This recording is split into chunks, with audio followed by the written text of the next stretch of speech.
What you speak, you think about. What you think about, you speak. What you speak and you think about, you do. You see the interrelationship here? And so I can start talking about something, and once I've started talking about it, I talk myself into an emotion. You ever had that happen before? You were doing fine until you had a conversation with somebody.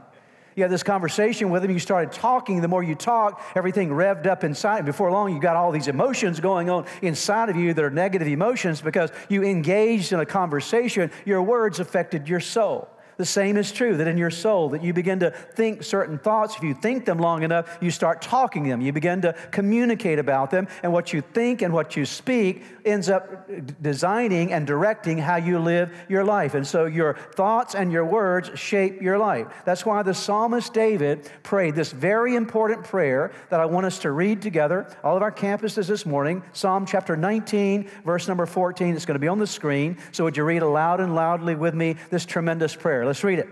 May the words of my mouth and this meditation of my heart be pleasing in your sight, Lord, my rock and my redeemer. Notice what David prayed. He said, God, I'm concerned about my words, the words of my mouth, and the meditation of my heart. Notice the words and the thinking, they go together. The words of my mouth and the meditation of my heart. I'm asking that they would be pleasing in your sight. Let's talk about that word pleasing for a moment.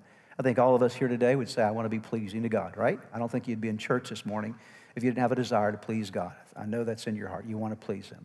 To please God is not just a matter of not doing bad things. Pleasing God is also about doing good things, correct?